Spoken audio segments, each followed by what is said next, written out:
Okay sir, तो चलो बात करते हैं डीसी की एकदम लेटेस्ट मूवी के बारे में, जो कि बहुत ज़्यादा फेमस तो है नहीं क्योंकि एकदम न्यू सुपर हीरो की ओरिजिन स्टोरी है जिसको सिनेमैटिक यूनिवर्स में पहली बार दिखाया जा रहा है। डीसी यूनिवर्स का पहला मैक्सिकन सुपर हीरो। हालांकि कॉमिक्स में ब्लू बीटल ये काफ़ी ज़्यादा फेमस है और फैंस का फेवरेट भी है। इसको मोस्टली स्पाइडरमैन से कंपेयर किया जाता है। वेल, मूवी पे अगर आए और अगर मैं इसको वन वर्ड में डिस्क्राइब करूँ, कोई बहुत ज़्यादा ऑसम नहीं और कोई बहुत ज़्यादा बुरी भी नहीं, just an average type movie. बाकी फुल रिव्यू मैं वीडियो के एकदम लास्ट में दे दूंगा। फिलहाल बात करते हैं इसी लेटेस्ट मूवी के बारे में एकदम डिटेल में, और उससे पहले सब्सक्राइब वगैरह जरूर कर देना, पता ही होगा आपको। So let's start and you all just have to sit down, keep calm and listen to मी।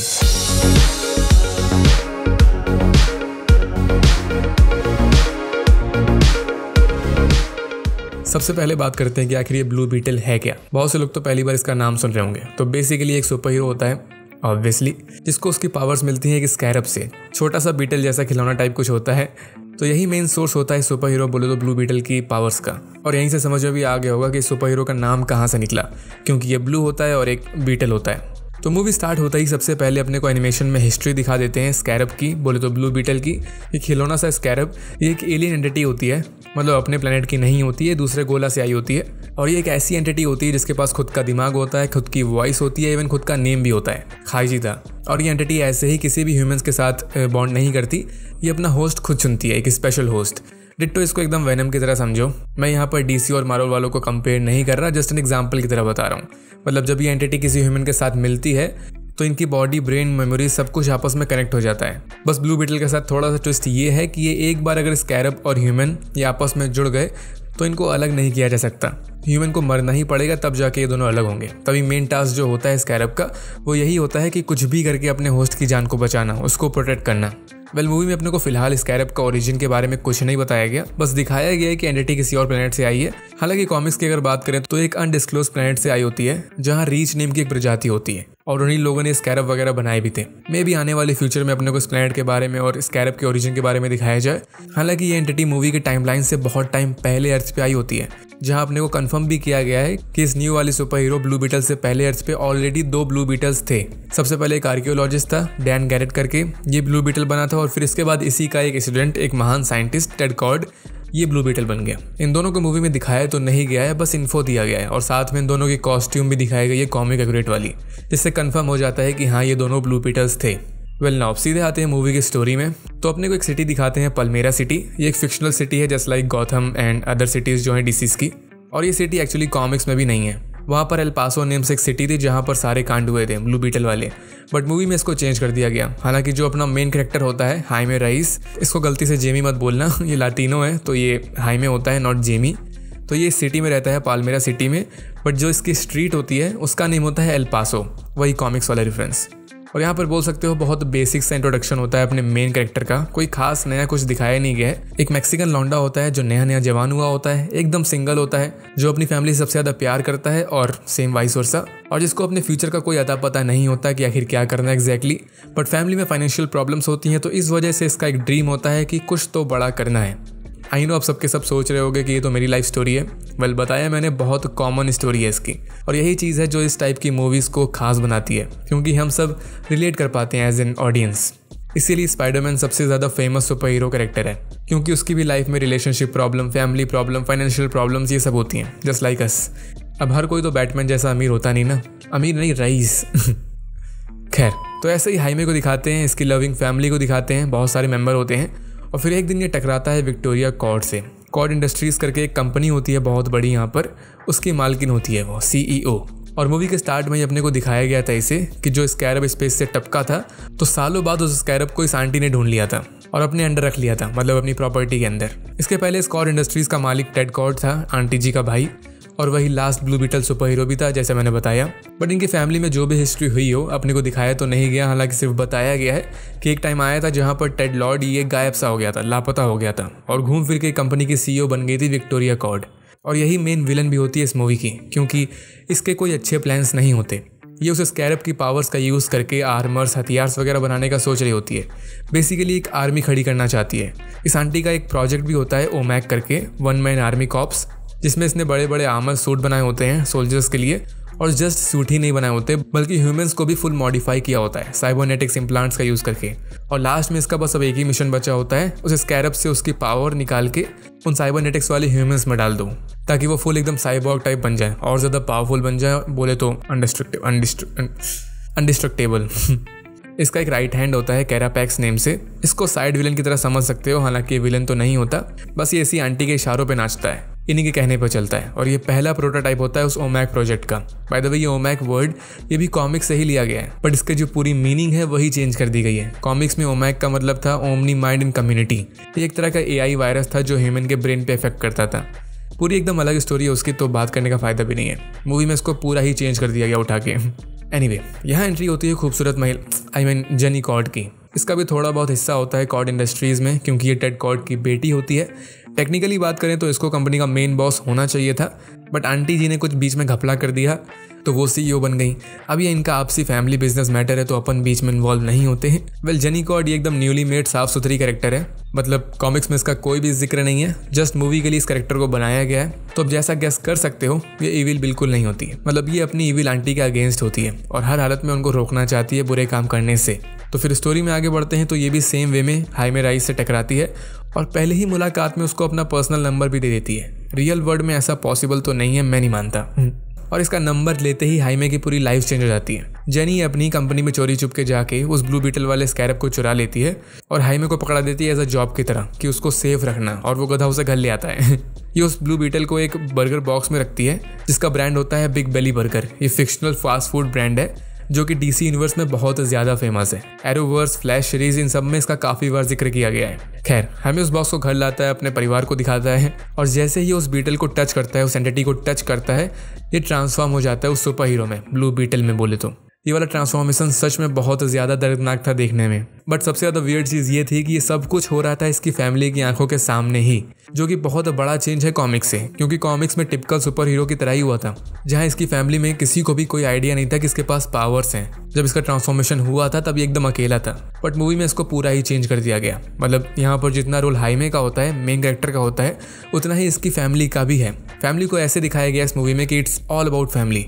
ये पहले फैमिली को बचाता है, फिर फैमिली इसको बचाती है और यही चीज़ कंटिन्यू होती रहती है। फुल फास्ट एंड फ्यूरियस वाली वाइब, समझ रहे होगे, इट्स ऑल अबाउट फैमिली।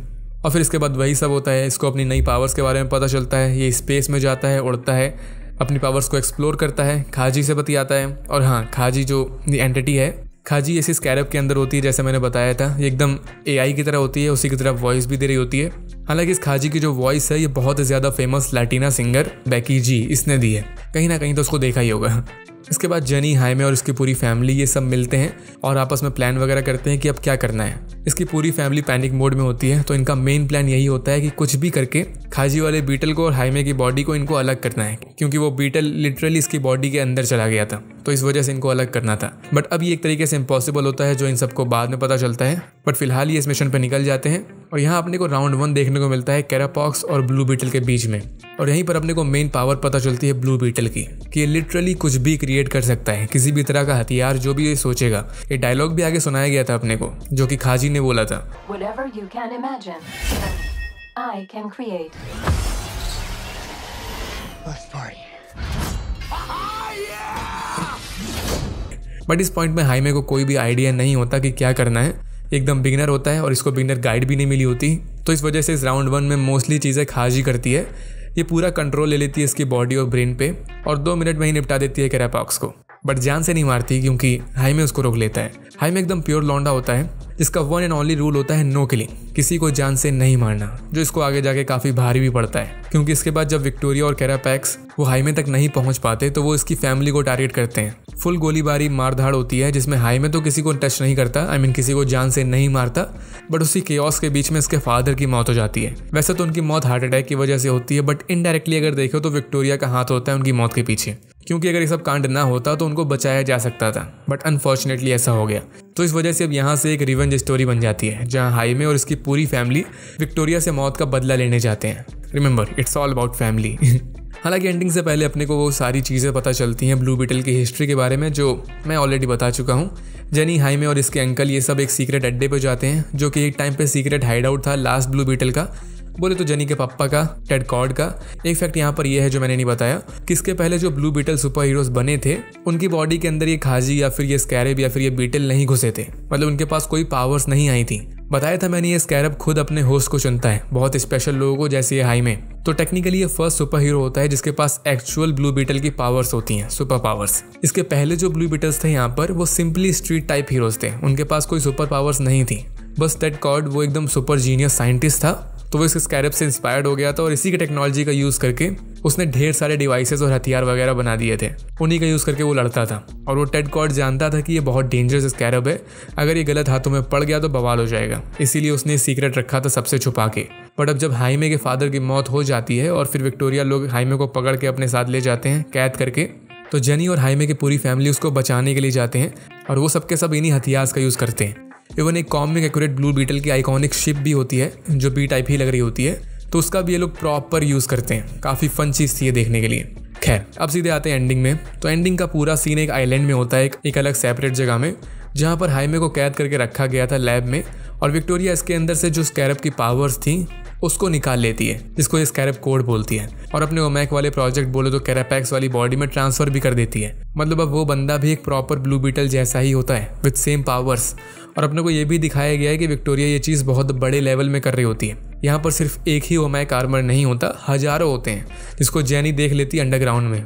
और विक्टोरिया एक टाइम पे खुद बोलती भी है अपनी नीज से कि कैरापैक्स सिर्फ एक प्रोटोटाइप था, इसको सिर्फ स्कैरब वाला कोड चाहिए था, सिर्फ उस कोड का यूज़ करके हजारों कैरापैक्स क्रिएट कर सकती है, टिपिकल इविल वुमेन। हालांकि इस पावर ट्रांसफर वाला जो प्रोसेस था इसमें हाइमे को मर जाना चाहिए था, बट ऐसा होता नहीं है। साइंटिस्ट को भी लग रहा था कि वो मर जाएगा, बट ऐसा नहीं होता। वो स्कैरब बोले तो खाजी, इसका नाम बड़ा अजीब है यार, ये अपने होस्ट को बचा लेती है और वापस से होश में ले आती है। इसके बीच में ये फादर और सन वाली थोड़ी बॉन्डिंग दिखाई गई थी, जो कि काफ़ी अच्छा था, आफ्टर लाइफ वाला फील आ रहा था, बट सब इसके माइंड में ही था, बट स्टिल काफ़ी अच्छा था। और फिर फाइनल में ऑब्वियसली यहाँ पर होती है fight, Carapax versus Blue Beetle round 2। लेकिन अब यहाँ पर कैरापैक्स ये बहुत ज़्यादा पावरफुल होता है, पहले जैसा नहीं होता, क्योंकि इसके पास भी ब्लू बीटल वाली पावर्स होती है, तो ये काफ़ी भारी पड़ रहा होता है हाइमे के ऊपर। बोल सकते हो कि राउंड 2 ये कैरापैक्स जीत जाता है, बट गुड ऑलवेज विंस, ये तो पता ही होगा। तो अगेन फाइनल वाले राउंड में हाइमे अपने फुल पावर का यूज़ करता है और कैरापैक्स को काइंड ऑफ हरा देता है। और अगेन वही पॉइंट आता है, मतलब वैसा ही माहौल होता है जहाँ पर इसके पास मौका था कि अगेन उसको जान से मार सकता था। और अब ये हाइमे उसको मारने भी वाला था जान से, क्योंकि पिताजी की मौत का बदला लेना था इसे, बट इस बार इसको खाईजी रोक देती है और बोलती है वी आर नॉट किलर्स। यही सेम डायलॉग हाइमे ने लास्ट टाइम बोला था। और सच्ची बताऊं तो ये वाला सीन मेरा फेवरेट सीन था पूरी मूवी में। अगर यहाँ पर वेनम होता तो वो बोलता कि मार डालो इसे, खा जाओ। बट ब्लू बीटल का ये नो किलिंग रूल बेस्ट लगा मुझे। और स्टार्ट में बताया भी गया था कि एंटिटी खाईजी ये अपने होस्ट के ब्रेन को कंट्रोल करती है, बट यहाँ पर ऐसा कुछ दिखाया नहीं गया। ये दोनों पार्टनर्स की तरह होते हैं, इनका आपस में बॉन्ड काफ़ी अच्छा होता है, कोई भी किसी को कंट्रोल नहीं कर रहा होता। और फिर यहाँ पर आता है मूवी का सबसे बड़ा ट्विस्ट, जहाँ खाईजी कैरापैक्स की मेमोरीज हाइमे को दिखाती है। इस कैरप की पावर भी अब कैरापैक्स की बॉडी में होती है, तो इसकी वजह से ये दोनों आपस में मेमोरीज शेयर कर रहे होते हैं। तो इसकी मेमोरीज देख के अपने को पता चलता है कि विक्टोरिया ने कैरापैक्स के पेरेंट्स को मार डाला था, उसकी मॉम को स्पेशली, और फिर ना चाहते हुए भी इसको रिक्रूट कर लिया था अपने इस प्रोजेक्ट के लिए, और फिर ब्रूटली उसकी बॉडी को चेंज किया था, उसको साइबॉर्ग में बना दिया था। तभी मैंने इसको पहले प्रॉपर विलेन नहीं बोला था। ये बस इस विक्टोरिया आंटी के इशारों पे चल रहा होता है, जिस वजह से इसको विलेन वाले काम करने होते हैं और देखने में भी थोड़ा विलेन लगता है बस। बट डीप डाउन ये कैरापैक्स ये हमेशा से ही अपनी माँ की मौत का बदला लेना चाहता था विक्टोरिया से। तो अब जाके इस मोमेंट पे इसकी दिमाग की बत्ती जलती है और विक्टोरिया उसको ऑर्डर देती है कि हाइमे को जान से मार डालो, बट कैरापैक्स ऐसा नहीं करता। ये अपने आप को ओवरचार्ज करता है, बोले तो सेल्फ डिस्ट्रैक्ट वाला मोड ऑन करता है और विक्टोरिया के सामने ब्लास्ट हो जाता है, जिससे ऑब्वियसली आंटी तो मरी जाती हैं और साथ में ये पूरा आइलैंड वो भी डिस्ट्रॉय हो जाता है। और लकीली हाइमे, जेनी और इसकी पूरी फैमिली ये सर्वाइव कर जाती हैं। ये सब उसी शिप में बैठ के निकल लिए थे और वो जो कोड था जो स्कैरब से निकाला गया था उसको पहले ही जेनी ने डिस्ट्रॉय कर दिया था। हालांकि यहाँ पर एक क्वेश्चन स्टिल बचता है जिसका आंसर अपने को नहीं दिया गया कि वो जो सारे आर्मर्स थे ओमैक वाले वो कहाँ गए, जो अंडरग्राउंड दफन थे, क्या वो डिस्ट्रॉय हो गए आइलैंड के साथ या फिर बच गए? ये चीज़ अपने को नहीं पता, फ्यूचर प्रोजेक्ट्स के लिए छोड़ दिया गया है। पर उन सबके बावजूद यहाँ पर अपन बोल सकते हैं कि हाइमे की स्टोरी के लिए एकदम हैप्पी एंडिंग होती है। सुपर हीरो ओरिजिन स्टोरी के हिसाब से सब कुछ एकदम सही था यहाँ पर। अगर आप में से कोई इससे ज़्यादा एक्सपेक्ट कर रहा था तो उसमें आपकी ही गलती है। एक नॉर्मल सा बंदा था ये जो सुपर हीरो बन गया और फिर उसकी पूरी लाइफ चेंज हो गई, यही होना था, इससे ज़्यादा कुछ खास हो ही नहीं सकता मूवी में। और सच में यहाँ पर हाइमे की पूरी लाइफ चेंज हो गई होती है। ये एक नॉर्मल मैक्सिकन नहीं होता अब, बल्कि पहला लातिनो सुपर हीरो बन गया होता है। और मूवी के लास्ट में दिखाया गया था कि अब सिंगल भी नहीं होता, जेनी गॉड इसकी नई नवेली गर्लफ्रेंड बन गई होती है और हाइमे की फैमिली का बॉन्ड और अच्छा हो जाता है। इसने अपने फादर को खो दिया होता है जो कि सैड है, बट एक तरीके का कैनन इवेंट है, क्योंकि अपने फादर को तो बचा नहीं पाया, बट इससे इसको मोटिवेशन मिलेगी और ये दूसरों को बचाने का ट्राई करेगा, सुपर हीरो। और इसका जो पूरा घर था वो भी डिस्ट्रॉय हो गया था बमबारी में, बट अब इसकी गर्लफ्रेंड जो होती है जेनी, वो अब न्यू CEO बन गई होती है कॉर्ड इंडस्ट्रीज़ की। तो बोले तो वो कतई ज़्यादा रईस होती है। तो अब हाइमे को और इसकी फुल फैमिली को फाइनेंशियल क्राइसिस भी झेलना नहीं पड़ेगा, इसकी गर्लफ्रेंड सब सेटल कर देगी। तो इसीलिए बोला कुल मिला के यहाँ पर प्रॉपर एंडिंग होती है, बट एंडिंग होती है जस्ट फॉर ओरिजिन स्टोरी। इसके आगे बहुत सारे चैप्टर्स खुल चुके हैं ब्लू बीटल के लिए। सबसे पहले मूवी में 2 क्रेडिट सीन दिखाए गए हैं, जिसमें से सिर्फ एक ही इंपॉर्टेंट है, उसी पे अपन बतियाएंगे। तो क्रेडिट सीन में अपने को दिखाते हैं कि उसी लैब में जहाँ पर टेड कॉर्ड के सारे डिवाइसेस थे, तो वहाँ पर एक डिवाइस ऑन होता है और अपने को कॉम्स में पता चलता है कि टेड कॉर्ड वो अभी मरा नहीं है, वो जिंदा है। अपने को बताया गया था इससे पहले कि वो गायब हो गया था, ना कि मरा था। बोले तो ओल्ड वाला ब्लू बीटल वो भी वापस आ जाएगा। तो यहीं से साफ साफ एक न्यू स्टोरी क्रिएट होती हुई दिख रही है कि फ्यूचर में टेड कॉर्ड आ सकता है न्यू मिस्ट्रीज के साथ और नए ब्लू बीटल के साथ कोलैब कर सकता है। और साथ में जेनी जो अब न्यू इंचार्ज बन चुकी होती है कॉर्ड इंडस्ट्रीज की, तो अब वो क्या करेगी कंपनी के साथ, ओमैक प्रोजेक्ट के साथ, वो सब भी देखना बाकी है। और भी बहुत सारी चीज़ें हैं जो होपफुली अपने को फ्यूचर में देखने को मिल सकती हैं। बट सबसे ज़रूरी चीज़ देखने वाली ये है कि क्या ये ब्लू बीटल ये न्यू DC यूनिवर्स में बिलोंग करता है कि नहीं।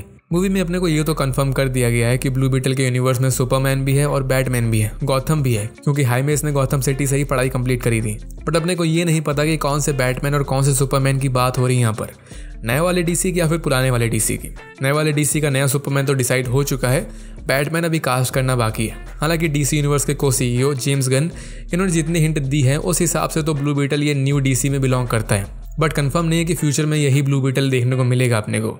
और साथ में ब्लू बीटल का पार्ट 2 भी कंफर्म नहीं किया गया है, डिपेंड करता है मूवी के परफॉर्मेंस में, जो कि सच बताऊं तो ज़्यादा खास नहीं जा रही, क्योंकि ये एकदम नया सुपर हीरो है जिसके बारे में कोई ज़्यादा जानते भी नहीं है। तो ऑब्वियसली ज़्यादा अच्छी परफॉर्मेंस जानी भी नहीं थी इसकी, कोई सरप्राइजिंग चीज़ नहीं है ये। बट स्टिल पार्ट 2 आ सकता है, मेरे हिसाब से तो 100% आएगा। खैर अभी बात करते हैं रिव्यू की कि मूवी कैसी लगी। तो मैंने पहले ही बता दिया कि मूवी ठीक है, एवरेज है, जो कि होना ही था क्योंकि सुपर हीरो की ओरिजिन स्टोरी है और कुछ तगड़ा क्या ही कर सकते थे, सोचने वाली बात है। इतिहास गवाह है, आप कोई भी सुपर हीरो ओरिजिन मूवी उठा के देख लो, सब में सिमिलैरिटी आपको मिल ही जाएगी। एक बंदा जिसकी लाइफ में बहुत सारी प्रॉब्लम्स थी, उसको अचानक से सुपर पावर मिल गई और फिर वो देश की रखवाली करने लगा, वही बेसिक चीज़। सिवाय जो सेल्फ मेड सुपर हीरोज़ हैं उनको छोड़ देना, उनकी लाइफ में थोड़े अलग स्ट्रगल होते हैं। तो इन सब चीज़ों को अगर ध्यान में रखो तो मूवी अच्छी थी। तो अगर आपको मूवी इसलिए पसंद नहीं आई क्योंकि कुछ नया नहीं था, तो नया होने वाला भी नहीं था। सुपर हीरो ओरिजिन मूवीज़ को जज किया जाता है उनके एग्जीक्यूशन से कि उनमें काम कैसा हुआ है, क्योंकि स्टोरी मोस्टली सेम होती है। तो यहाँ पर एक्टिंग सबकी सही थी, मेन एक्टर ने भी अच्छा रोल किया था, CGI काफ़ी अच्छे थे, विलन भी तगड़ा था, उसका जो आर्मर था वो भी एकदम कॉमिक एक्यूरेट वाला था, फाइट भी तगड़ी देखने को मिली थी। बस स्टोरी वो थोड़ी वहीं आ गई थी। मैं दूंगा 6 और 7 out of 10, just an average. बाकी कमेंट्स में आप मुझे बताना कि मूवी आपको कैसी लगी। और बाकी इस वीडियो के लिए इतना ही। होपफुली वीडियो में आपको कुछ भी पसंद आ गया होगा, अगर आ गया हो तो लाइक ज़रूर कर देना। और मैं थोड़ा एग्जाम वगैरह में बिजी हो गया था, तो 20-25 दिन लापता हो गया था, but now I am back. So मिलते हैं होपफुली जल्दी नेक्स्ट वीडियो में, तब तक के लिए stay tuned and bye bye.